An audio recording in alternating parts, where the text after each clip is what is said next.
तो बच्चों आज हम स्टार्ट करने जा रहे हैं अपना नेक्स्ट टॉपिक, जो कि हमारा स्नेल्स लॉ के बाद शुरू हो रहा है। चैप्टर हमारा सेम है, रिफ्रैक्शन।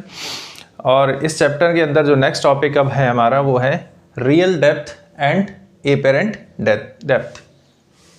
क्या होता है ये रियल डेप्थ और एपेरेंट डेप्थ? रियल का मतलब जो एक्चुअल चीज़ है, जो हमको दिखाई देती है, जो जाहिर सी बात है, जो बिल्कुल क्लियर है, वो है रियल डेप्थ। अब डेप्थ किस चीज़ की है वो आगे आगे डिस्कस करते हैं।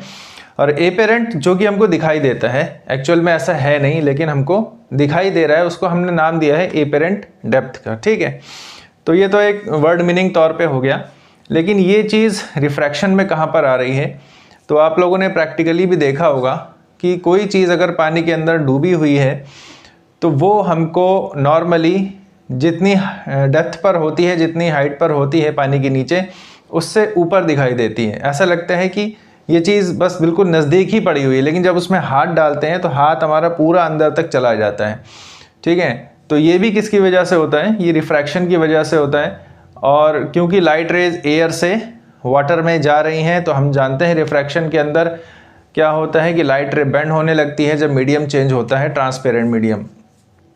तो यही कहानी इसमें भी है। अब इसमें क्या होता है कि किसी टंकी में कोई चीज़ पड़ी है, बाल्टी में कोई चीज़ पड़ी है, अब वो हमको अपनी जो रियल डेप्थ है उससे ऊपर दिखाई देती है। ऐसा क्यों होता है? वही चीज़ें हमको इसमें यहाँ पर डिस्कस करनी है। तो चलिए बगैर देर किए शुरू करते हैं real depth and apparent depth के बारे में।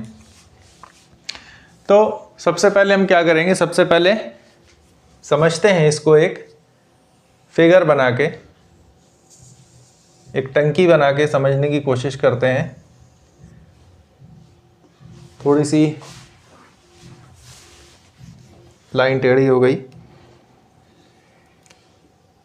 यहाँ पे समझेंगे कि ये क्या होता है। ठीक, ये हमारा एक टैंक है। टैंक के अंदर क्या है? टैंक के अंदर पानी भरा हुआ है। एग्जाम्पल यहाँ पर लिया गया है, हालांकि ये ज़रूरी नहीं कि पानी के अंदर ही ये सब चीज़ें हों, ग्लास के अंदर भी हो सकती हैं, लेकिन एक जनरल एग्जाम्पल लिया जाता है। मान लें कि कोई ऑब्जेक्ट हमारा यहाँ पर टंकी के बेस में बिल्कुल रखा हुआ है, और ये सब हमारा क्या है? पानी भरा हुआ है इसके अंदर। ये सब है पानी। ठीक है, तो अब हमको देखना है कि इसकी इमेज फॉर्मेशन कहाँ पर होने वाली है। तो इमेज फॉर्मेशन के लिए हमेशा से हमने समझा है, चाहे वो रिफ्लेक्शन हो या रिफ्रैक्शन हो, कि मिनिमम 2 रेज आपस में मीट करनी चाहिए। ठीक है, तो क्या होता है? तो हमारी इमेज फॉर्मेशन होती है। ठीक, तो अब ये ऑब्जेक्ट है, इस ऑब्जेक्ट से जो हमारी लाइट रे निकल रही है, मीडियम चेंज होने के बाद भी वो लाइट रे बिल्कुल सीधी जाएगी। क्यों सीधी जाएगी? ये बात मैंने पहले भी आपको बताई थी और इस बारे में हमारा डिस्कशन हो चुका है बेसिक रूल्स के अंदर। वो क्या है कि जब कोई मीडियम हो और उसमें बिल्कुल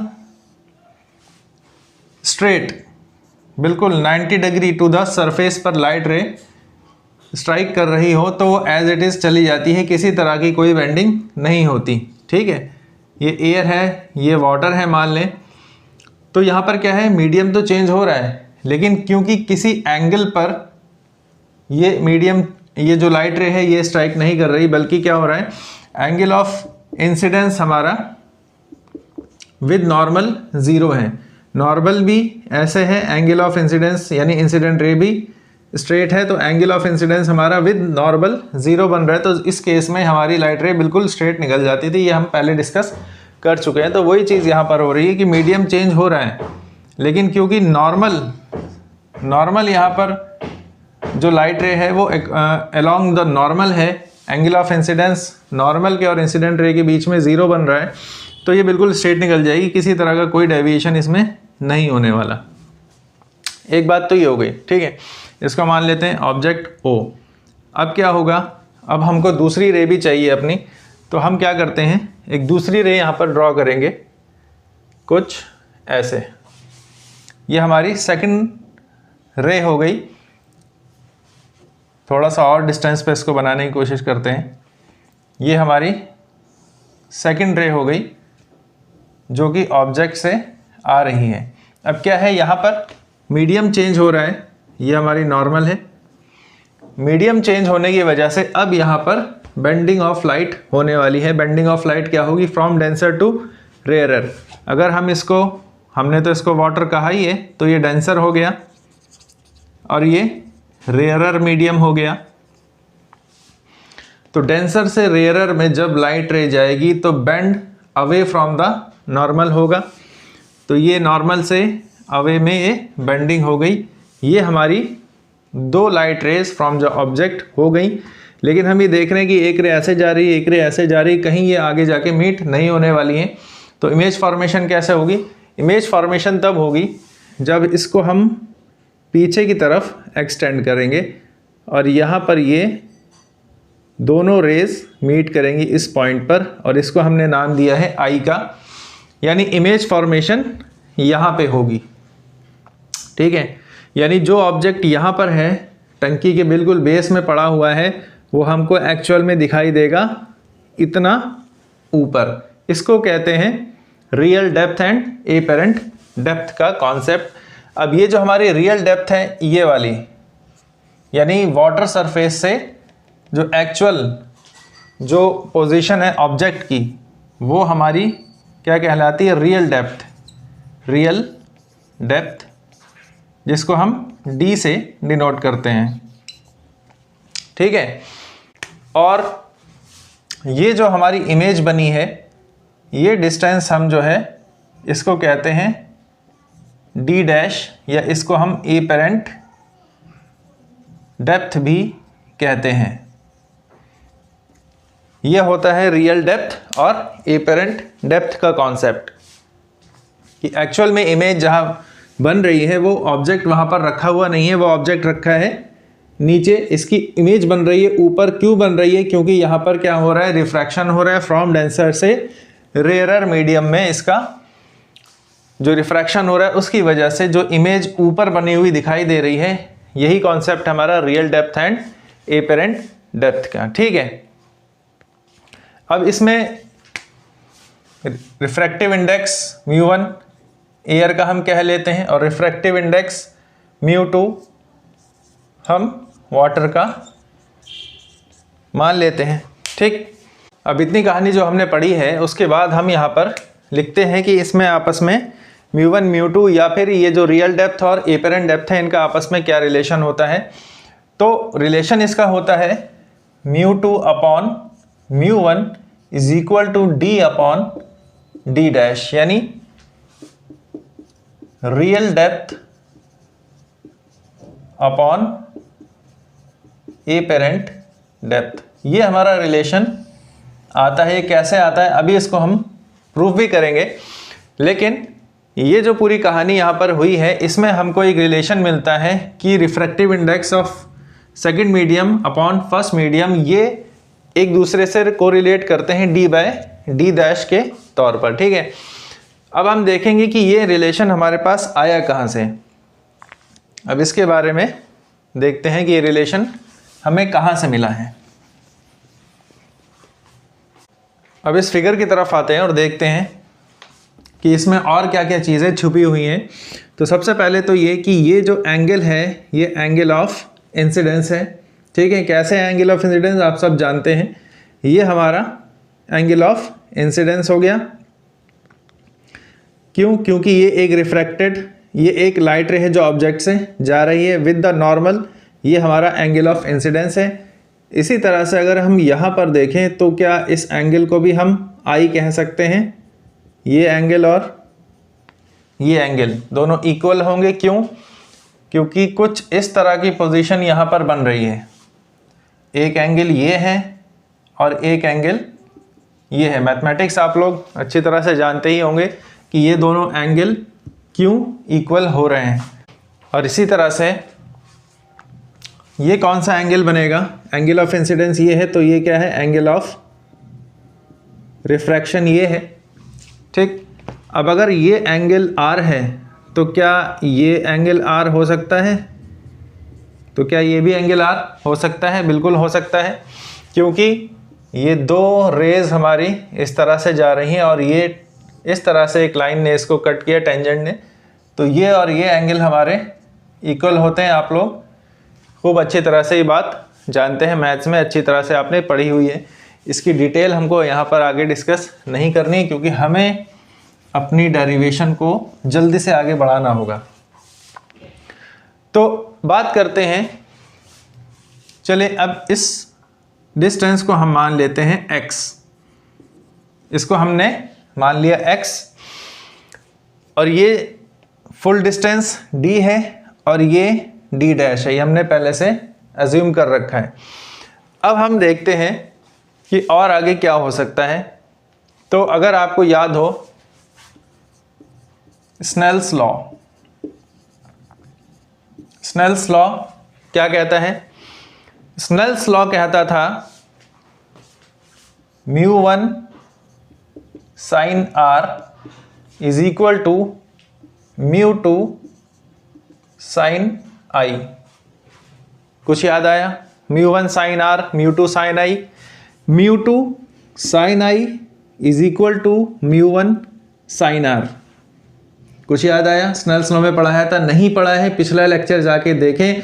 देखिए, अगर आपके पिछले कॉन्सेप्ट्स क्लियर नहीं हैं या पिछली चीज़ें आप नहीं जानते और आप ये सोच रहे हैं कि यार ये टॉपिक जो है रियल और एपरेंट डेप्थ का, यही मुझे समझ में नहीं आया है, या यहीं से स्टार्ट करते हैं पढ़ना, तो आपको कुछ भी समझ में नहीं आने वाला। क्योंकि मैंने पहले भी बताया था कि एक दूसरे से जुड़े हुए हैं सारे टॉपिक्स।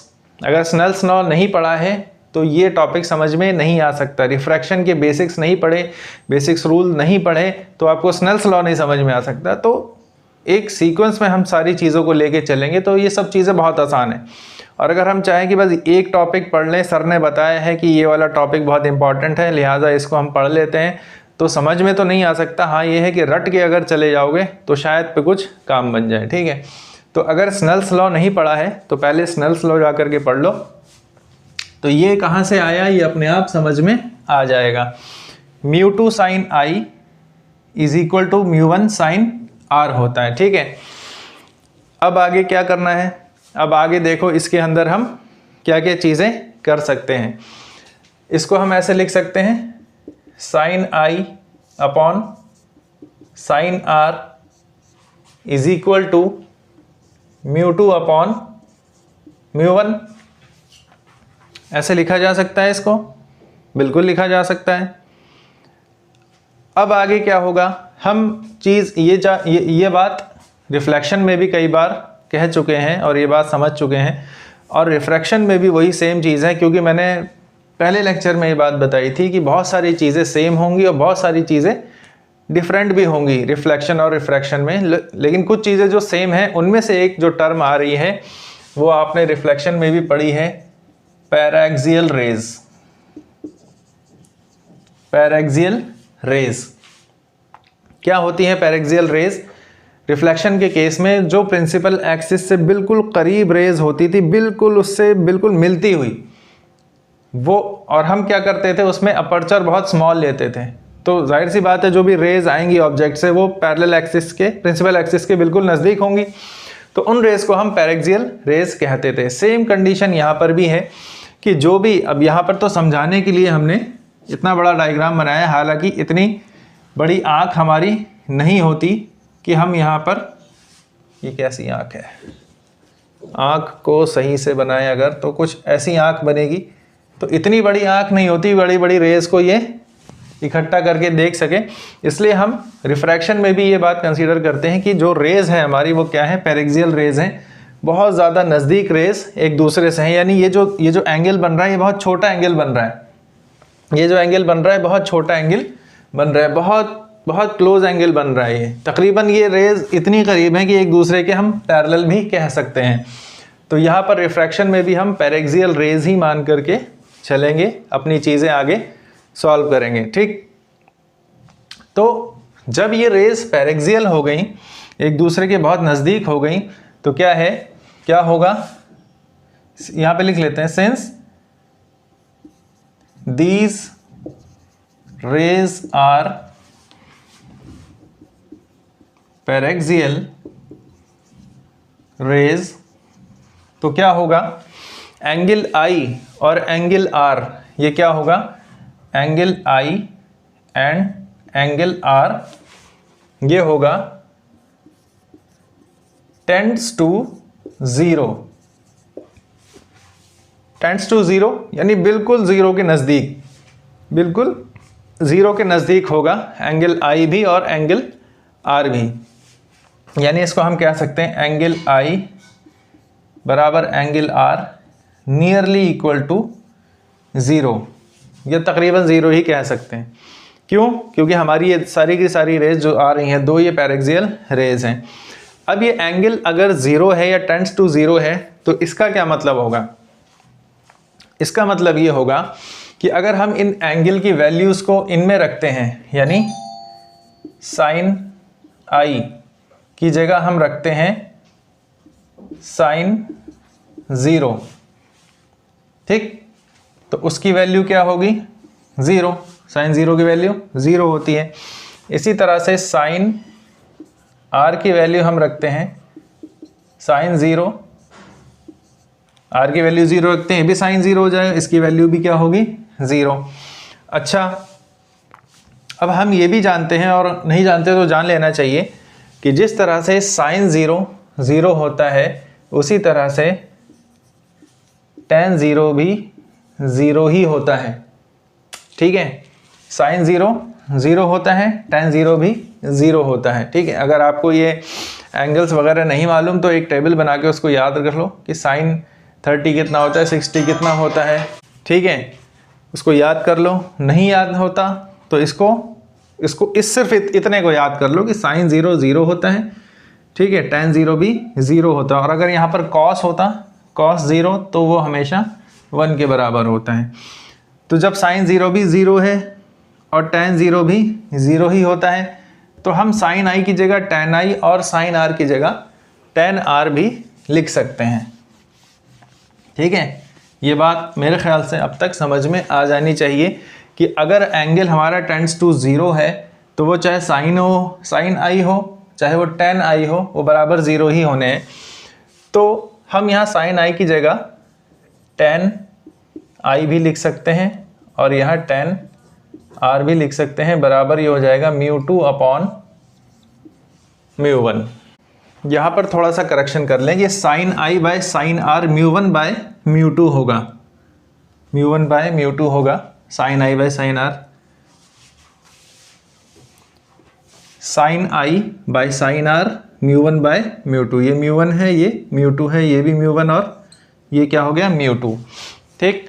अब tan I by tan R, tan I, अब इस ट्रायंगल में आ जाते हैं हम, इस वाले ट्रायंगल में, इसको हम अगर नाम दें ओ ए बी। अगर ट्रायंगल ओ ए बी की बात करी जाए तो टेन आई की वैल्यू क्या होगी? Ten I perpendicular upon base, तो टेन आई की जगह परपेंडिकुलर एक्स हो जाएगा, ठीक।